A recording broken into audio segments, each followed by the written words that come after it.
조선 선조 때 강원도 춘천시에 반희연이라는 분이 있었습니다. 임진왜란 때 아버지를 여의고 홀로 어머니를 모신 효자였는데요. 어느 날 어머니가 중병에 걸려 눕게 되자 온갖 방법으로 간호를 했습니다만 좀처럼 호전되지 못했습니다. 그러던 중에 꿈에 산신령이 나타나서 어디 산에 가면 시신 5구가 있는데 그 중에 하나의 목을 베어서 삶아서 어머니 드려라, 그렇게 얘기했다는 거예요. 시신에 손을 대는 것이 달가웠겠습니까만 오직 어머니를 살리고자 하는 일념으로 산에 올라가 시신의 머리를 가져와 솥에 삶았다고 합니다.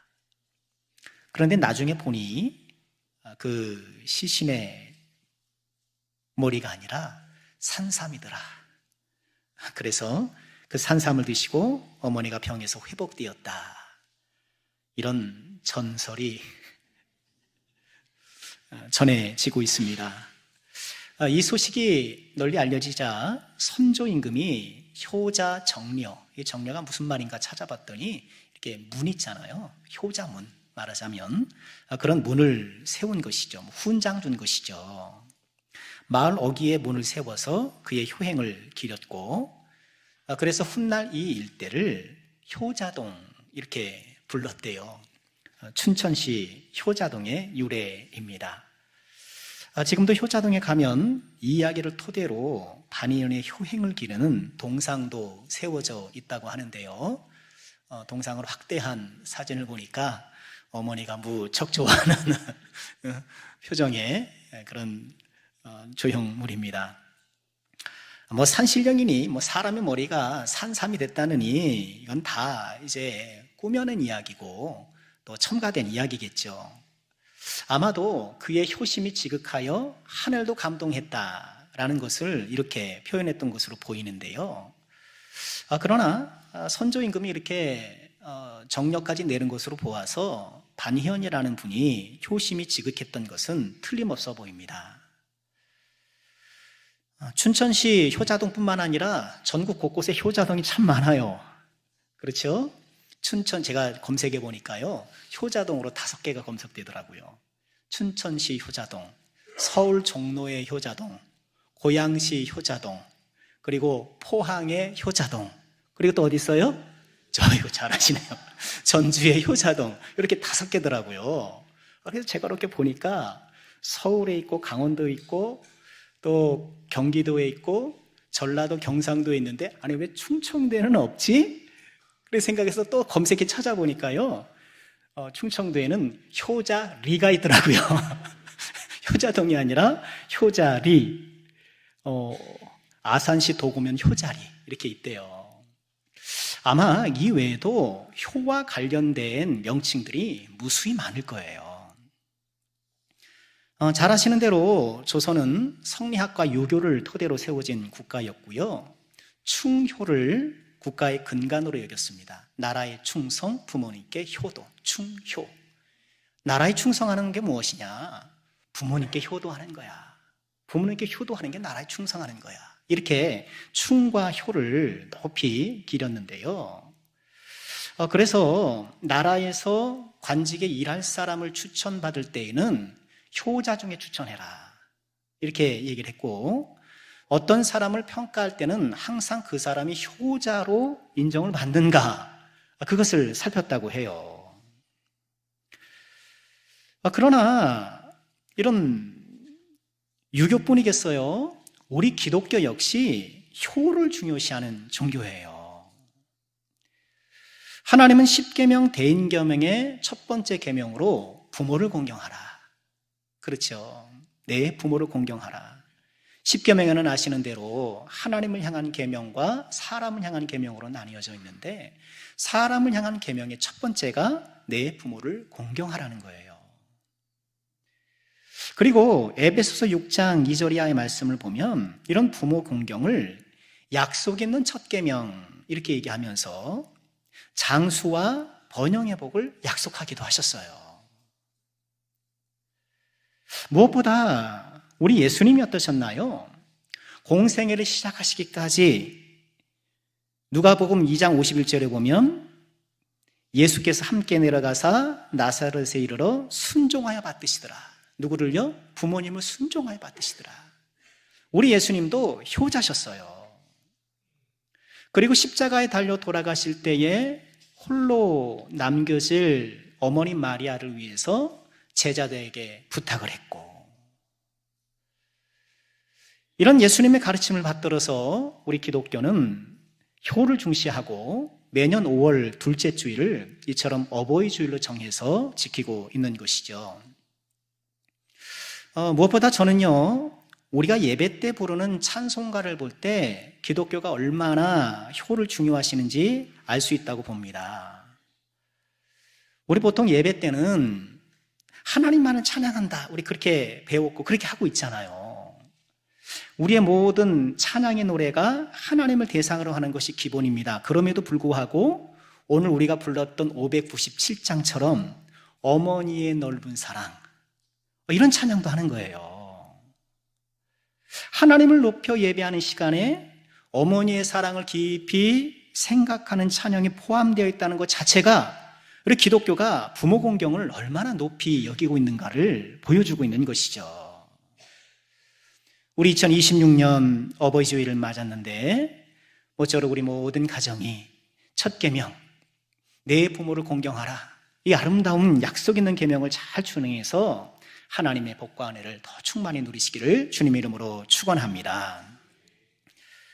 오늘 어버이 주일을 맞이해서 잠언서의 말씀을 같이 나누려고 하는데요, 이 말씀을 통해서 부모 공경의 마음을 다시 한번 다짐하고 마음에 새기고 하나님 앞에 선 우리가 되기를 소망하는데요.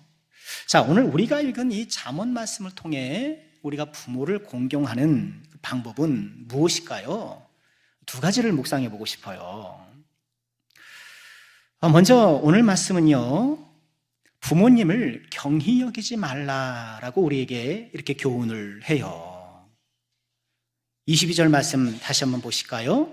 너를 낳은 아비에게 청종하고 내 늙은 어미를 경히 여기지 말라. 늙은 부모님을 경히 여기지 말라. 이것이 부모님을 공경하는 아주 중요한 마음의 자세라고 우리에게 말씀하고 있는 거예요. 잠언서는 지혜의 보고잖아요. 하나님의 자녀가 어떤 사람이 되어야 하는지, 또 어떤 삶을 살아야 하는지를 참 주옥 같은 말씀들로 우리에게 가르쳐주고 계셔요. 그런데 오늘 우리가 읽은 이 구절은요, 부모를 공경함에 있어서 무엇보다 부모님을 가볍게 여겨서는 안 된다라고 이렇게 말씀을 하고 있어요. 특히 경히 여기다라고 이렇게 번역한 이 단어는요, 잠언 1장 7절 유명한 말씀이죠. 지혜와 훈계를 멸시한다 할 때 그 멸시한다와 같은 단어예요. 멸시하다는 게 뭔가요? 가치 없는 것으로 여겨서 업신여기는 거잖아요. 우리 부모님들이 나이가 들어 신체적으로 정신적으로 약해지다 보니 은연중에 부모님을 가볍게 여기는 경향이 있는 것이 아닌가. 아마도 이 잠언 말씀은 이미 수천 년부터 우리에게 있을 수 있는 이런 경향성을 꿰뚫어 보고 말씀하신 것이 아닌가, 그렇게 생각이 되어지는데요. 그래도 이전 농경 사회에는 부모님을 잘 공경했던 것 같아요. 왜냐하면 부모님이 늙으시더라도, 그래서 직접 농사일에 동참은 못하신다 하더라도 그 오랜 경험이 있으시잖아요. 오랜 이 축적된 농사 경험으로 계절에 따라, 날씨에 따라 무엇을 심어라, 뽑아라, 이건 이렇게 해야 된다, 저렇게 해야 된다, 이 부모님의 오랜 경험이 지식의 보고가 되어서 참 유용했는데, 그러나 오늘날은 어떤가요? 기술 변화가 급속합니다. 얼마나 세상이 빠르게 변하는지 몰라요. 그러다 보니까 우리 노인들을 지식에 있어서 가장 뒤처져 있는 사람, 그렇게 생각하는 경향이 많아요. 그렇잖아요. 이렇게 스마트폰 다루는 것도 우리 아이들은 찹찹찹찹찹찹 하잖아요.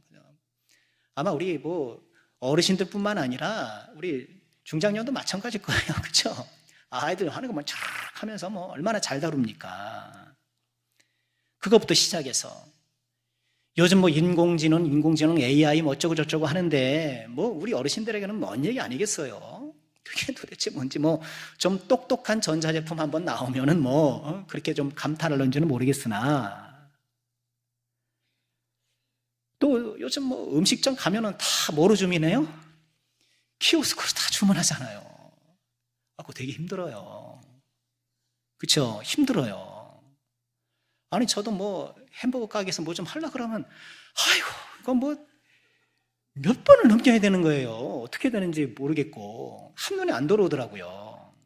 아니 저도 그런데 어르신들이 얼마나 힘드시겠어요.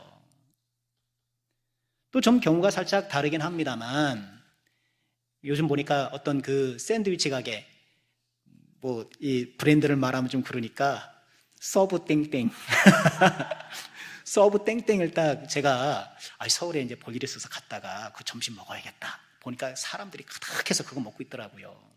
그래서 나도 먹어봐야지 하고 딱 가서 이제 번호표 기다려다가 주문대에 딱 섰어요. 그랬더니 빵은 어떻게 드릴까요? 그래요. 네?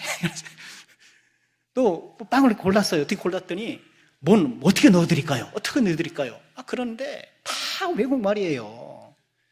이름도 기억이 안 나요. 뭐라는지 막 얘기를 했는데 아니 뒤에서는 줄 서서 이제 주문하려고 대기하고 있는데 그래서 제일 잘 팔리는 걸 해달라고. 그래서 먹었어요. 그렇게 먹었더니만 그 순간 그러는 거죠. 뭔가 뒤처진 느낌이 들고 사람들이 저를 좀 비웃을 것 같은 생각이 드는 거예요. 그래서 제가 다짐했어요. 다시는 안 온다. 다시는 안 온다. 이전 농경사회에서는 오랫동안 축적된 경험이 유용했는데 현대는 이 기술의 또 문화의 변화 속도가 너무 빠르니까 어르신들이 적응하기가 힘든 거예요. 그래서 젊은 세대는 어르신들을 이렇게 시대 뒤처진 사람으로 이렇게 막 생각하기 쉽고 어르신들도 공연한 소외감을 느끼게 되는 것 같아요. 그런 의미에서 오늘 우리가 읽은 말씀 가운데 늙은 어미를 경히 여기지 말라, 이 말씀은 참 귀한 말씀이 아닐 수 없어요. 나이가 들었다는 이유로 새로운 기술에 익숙하지 못하다는 이유로 나도 모르게 경히 여기는 마음이 스며 있는 것은 아닌가. 그런 의미에서 제가 이전에도 말씀드렸습니다만 우리 그리스도인들은 노치원 이런 말 안 썼으면 좋겠어요. 노치원 뭔지 아시죠? 우리 어르신들이 다니는 복지센터를 어린이들이 다니는 유치원에 빗대어서 노치원 이렇게 얘기를 하는데 그것은 적절치 않다고 봐요. 주간보호센터나 또 노인복지센터나 이렇게 부르는 것이 맞지, 마치 유치원 다니는 아이들처럼 그렇게 노치원 부르는 것은 적절치 않다고 봐요. 언어는 우리 인식에 영향을 끼치잖아요. 내가 어떻게 부르냐에 따라서 내 안에 어떤 인식이 생기게 마련인데 우리가 이런 것더라도 좀 높여 부르는 것이 좋지 않겠는가, 그런 생각도 해보고요. 보건복지부의 2024년 노인 학대 현황 보고서라는 것을 보면은요, 이 학대받는 노인들 많이 계시대요. 노인 학대의 88.2%가 가정에서 일어난대요. 나머지는 시설에서. 왜 우리 뉴스 보면 어떤 시설에서 누가 이렇게 물리적 폭행을 가했느니 막 이런 좀 안타까운 뉴스를 접하는데 오히려 가정이라는 거예요. 그리고 노인 학대의 43.8%가 정서적 학대, 물리적 학대, 신체적 학대가 43.9%예요. 거의 대등해요. 물리적 학대뿐만 아니라 정서적 학대를 많이 겪음한다, 이런 보고가 있어요. 정서적 학대의 사례는요, 욕설, 비난과 모욕, 무시와 냉대, 위협과 협박, 사회적 관계 차단, 그리고 의사결정에서 배제, 이런 것들이 그때마다 마음에 상처를 당한다는 거예요. 가정에서 88.2%가 일어나니 가해자는 누구겠어요? 가족들이죠. 가해자 1위가 누굴까요? 아들이래요. 얼마 전까지 아들이래요. 아들들이 부모님에게 좀 말을 좀 세게 하나 봐요. 그렇죠. 거래처 사람 만날 때는 그냥 그렇게 공손하게 말하다가도 에이 어머니는 에이 아버지는 하면서 편한 것이 무례한 것으로 변질되어서 부모에게 함부로 말하는 경우가 있다는 거예요. 그런데 최근에 1위가 바뀌었어요. 그 2024년 조사에서 1위가 바뀌었어요. 누굴까요? 배우자래요. 왜냐하면 이제 노인 부부끼리 사는 경우가 많다 보니까 이렇게 서로 스트레스를 주고받는 모양이에요. 부모를 경히 여기는 것을 정서적 학대라고 말하는 것이 과한 것일까요? 그렇지 않다고 봐요. 우리 부모님들이 너그러이 받아들이고 자녀들이 함부로 말하더라도 그 특유의 부모님의 넓은 사랑으로 다 소화시키고 녹여내서 그렇지. 우리 부모님들도 상처를 많이 받으신다는 거예요. 요즘 우리 젊은이들은 내 아이는 조금만 상처를 받아도, 마음의 상처를 받아도, 지난 우리 주일에 말씀드렸던 것처럼 상대적 박탈감 들인다고 막 초등학교 민원 놓고 막 그러면서 내 아이 마음 다치는 것은 그렇게 민감하게 생각하면서 부모님이 마음 다치는 거에 대해서는 별로 무겁게 생각하지 않는 것 아닌가. 혹시 최근에 나는 부모님께 상처 주는 말을 한 적은 없는가? 여러분 어버이 주일을 맞이해서 한번 좀 돌아보면 어떨까요? 이런 말에 상처들을 받으신대요. 엄마 아빠는 말이 안 통해. 그것도 못해. 바빠서 못 갔어요. 이런 말에 상처받은대요. 나는 혹시 부모를 나도 모르게 처음부터 나는 경히 여겨야지 이렇게 하는 사람이 어디 있겠어요? 그렇잖아요. 나는 부모님 아무렇지도 않게 생각할 거야 이렇게 다짐하고 하는 사람이 어디 있겠어요? 그런데 세월이 흘러가면서 부모님들이 약해지시면서 나도 모르게 부모님을 이렇게 경히 여기는 그런 마음이 들고 있는 것은 아닌가. 오늘 22절 상반절 말씀에 이렇게 말씀을 하죠. 너를 낳은 아비에게 청종하고 내 늙은 어미를 경히 여기지 말라라.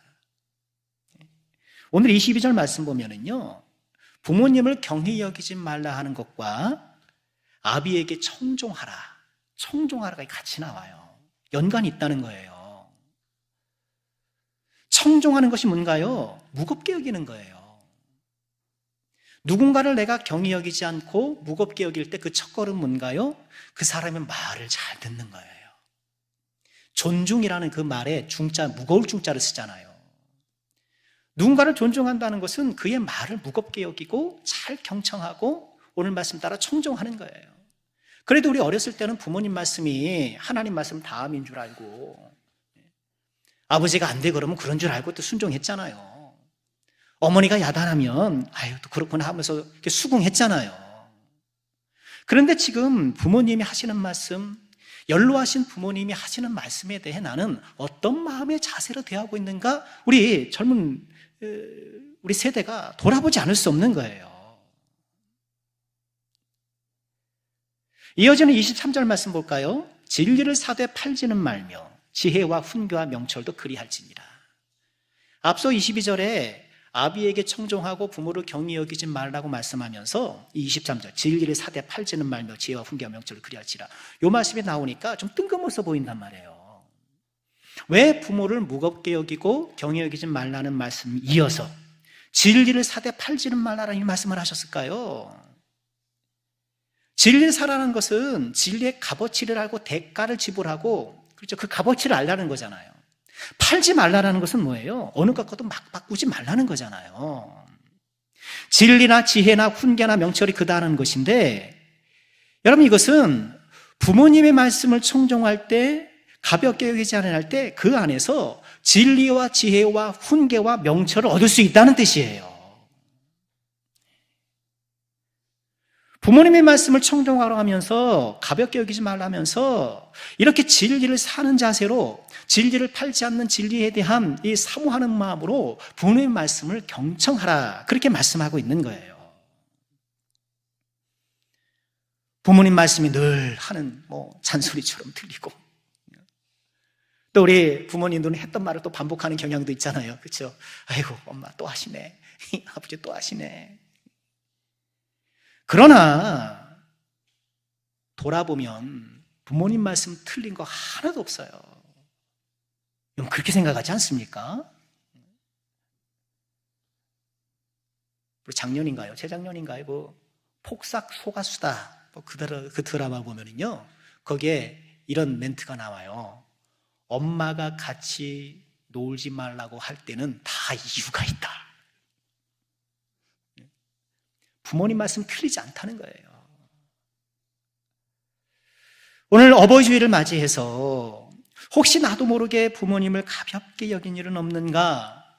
부모님의 말씀을 그저 귀따가운 잔소리로 여기면서 청종하지 못했던 것은 아닌가? 우리 사랑하는 남성께 모든 권속들께서 우리 연로하신 부모님의 말씀도 청종할 줄 아는, 무겁게 들을 줄 아는 그런 하나님의 자녀를 꼭 되시기를 주님의 이름으로 축원합니다. 오늘 말씀이 우리에게 교훈하는 부모 공경의 두 번째 방법은 무엇일까요? 부모를 즐겁게 하라. 부모를 즐겁게 하라는 거예요. 우리 25절 말씀 우리 함께 읽어볼까요? 우리 자녀된 분들만 있습니다. 시작. 내 부모를 즐겁게 하며 너를 낳은 어미를 기쁘게 하라. 아멘. 부모를 즐겁게 하라는 거예요. 부모를 공경하는 가장 적극적인 방법은 부모를 즐겁게 하는 것. 우리 엊그제 어버이날 보냈는데 어떻게 부모님 즐겁게 잘 해드리셨어요? 자녀들에게 물어볼 게 아니라 부모님들이 즐거우셨어요? 아, 할렐루야. 네. 즐겁게 하고 기쁘게 하라. 어떤 선물로 즐겁게 해드렸나요? 우리 부모님들은 어떤 선물을 가장 즐거워하시나요? 뭐니 해도 한 인터넷 뱅킹 회사에서 설문조사를 했대요. 어버이날 최고의 선물을 뭐라고 생각하느냐? 그랬더니 설문에 참여한 89%가 현금 그렇게 이야기를 했대요. 현금 선물이 제일 좋더라. 그래서 인터넷 뱅킹 회사잖아요. 그래서 실제 송금 내역도 이렇게 보니까 어버이날 단 하루에 303건의 송금 거래가 있었대요. 그리고 이제 이런 인터넷 뱅킹 우리가 보낼 때 보면 봉투에 담아 보내잖아요. 그죠? 그 봉투에 담아 보낼 때 그 어버이 봉투로 보낸 그 평균 금액이, 송금 봉투로 보낸 평균 금액이 98,000원. 이보다 더 많이 받으셨으면 평균 이상 받으신 것이니 흐뭇해 하시길 바랍니다. 부모님께 현금도 또는 선물도, 좋은 곳에서 식사 대접도 해드리고 또 좋은 곳에 여행도 보내드리고 필요하죠. 그런데 가장 좋은 것은 부모님을 자주 뵈옵는 것이 아닌가 싶어요. 자주 만나는 것, 자주 찾아뵙는 것. 저도 아이들이 좀 떨어져 있으니까요, 어떨 때 오면 이렇게 좋더라고요. 되게 반갑고 좋아요. 오랜만에 오니까. 아이고 내 새끼들 왔구나 하면서 환영을 해주는데요. 아니 나도 이렇게 내 아이들이 오는 게 반가우리 우리 부모님도 나를 보면 얼마나 반가울까, 이런 생각이 들어요. 자주 뵙지 못해서 좀 죄송하긴 한데, 또 가면 왔다 그러고 그냥 이것저것 그냥 바리바리 싸주려 그러고, 부모님 마음이 그렇잖아요. 또한 부모님을 즐겁게 해드리는 것 가운데 하나가, 그래도 가끔은 부모님께 사랑합니다, 감사합니다, 이런 따뜻한 사랑의 말씀을 드리는 것이 아니겠는가. 부모님이 듣기 좋아하시는 말씀이 있대요. 그 말들이 있는데요, 첫째는 이러거래요. 이렇게 잘 키워주셔서 감사합니다. 우리 같이 한번 읽어볼까요? 시작.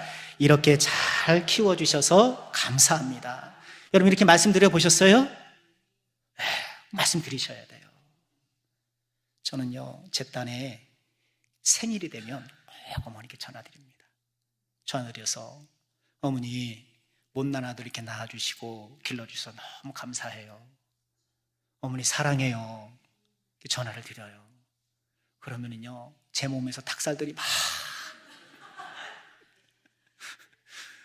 이게 쉬운 게 아니에요.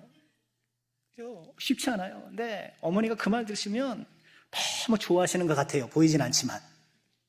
전화로 보이진 않지만 너무 좋아하시는 것 같아요. 우리 기회 있을 때마다 특히 우리 남자 자녀들 막 닭살 놓는 건 사실이거든요. 근데 그걸 이겨내야 돼요. 이겨내서 어머니 사랑합니다. 우리 군대 갔을 땐 다 그렇게 했잖아요. 그렇죠? 훈련소 가면 실컷 훈려놓고 누굴 부르라 그래요? 어머니. 그때 안 울면 뭐예요? 가론유다예요.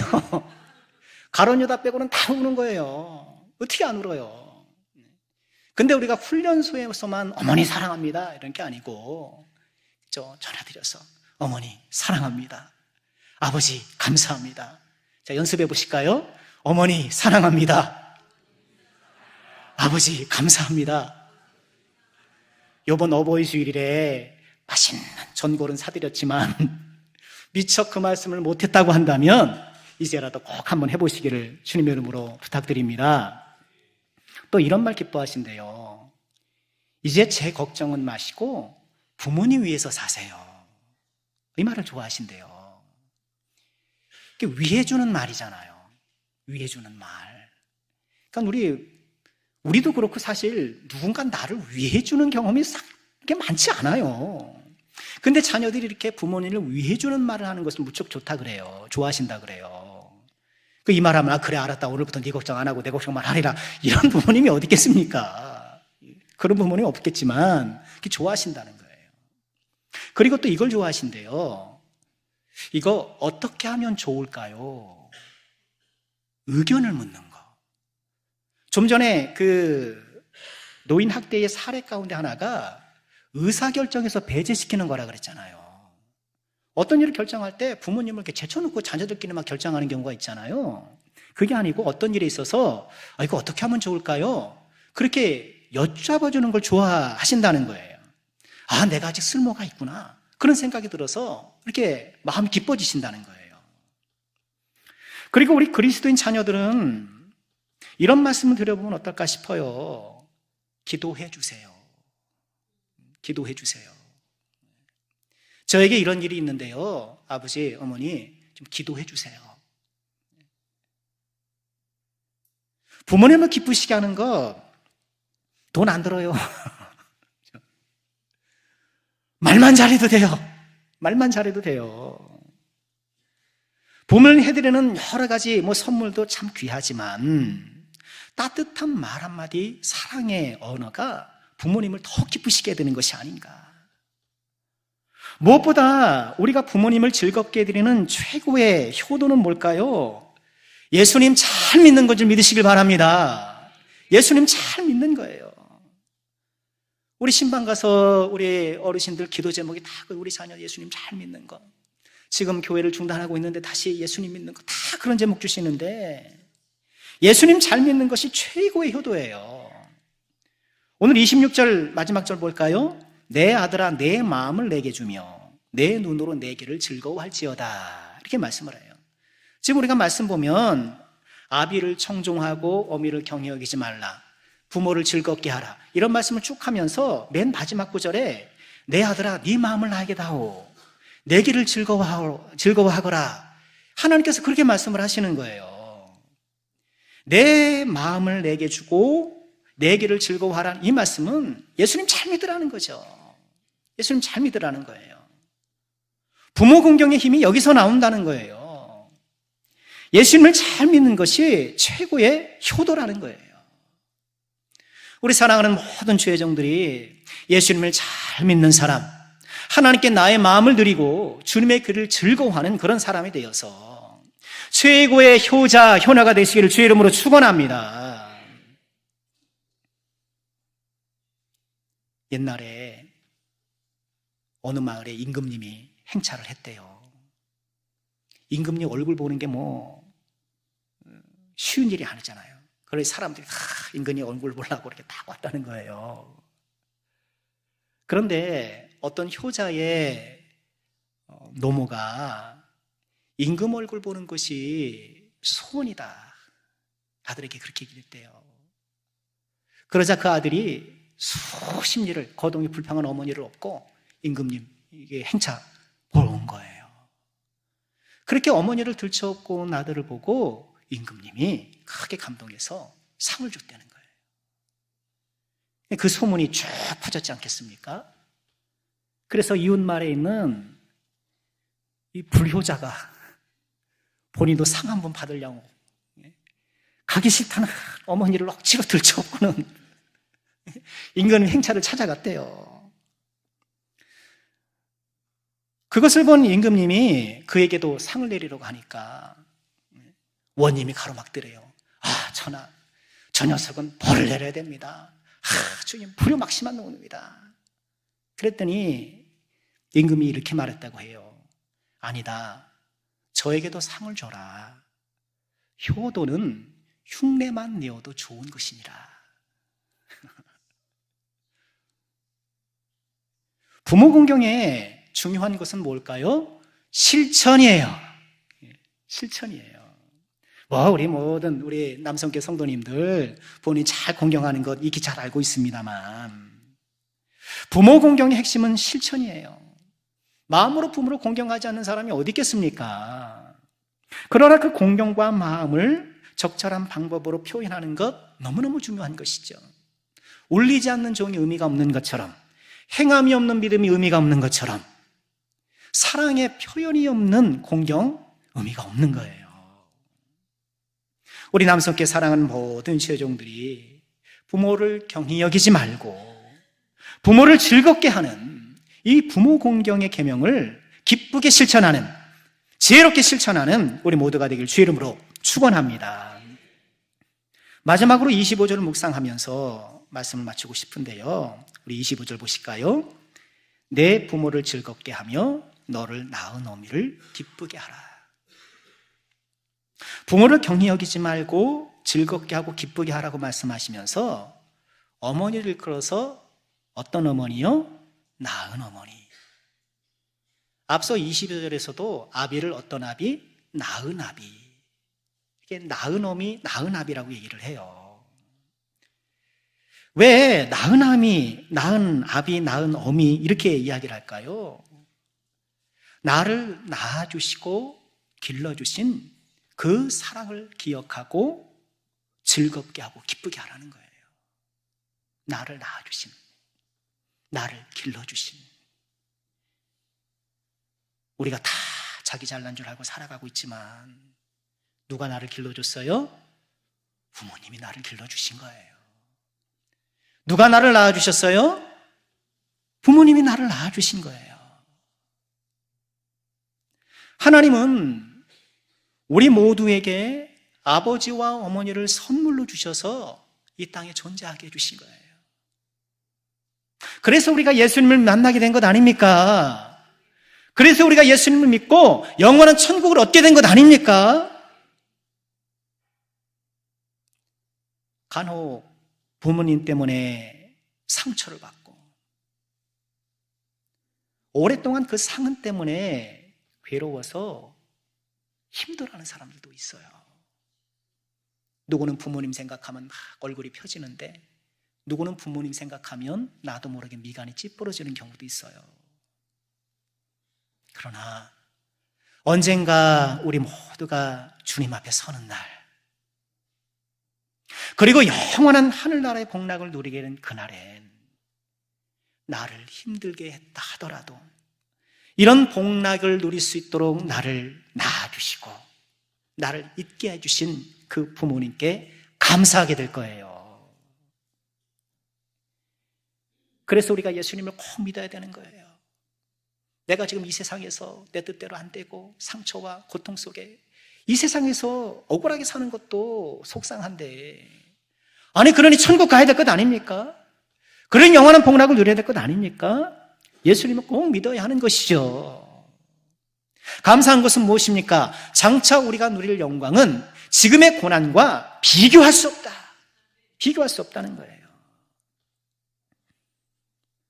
나를 낳아주시고 길러주신 하나님의 손길, 우리 부모님의 은혜, 그 부모님을 주신 하나님의 은혜를 기억하는 가운데 우리 부모 공경의 계명 준수를 아름답게 실천해서 약속 있는 그 은혜, 약속된 그 축복을 누리는 우리 남은 성교의 모든 주의 종을 내시기를 주의 이름으로 축원합니다.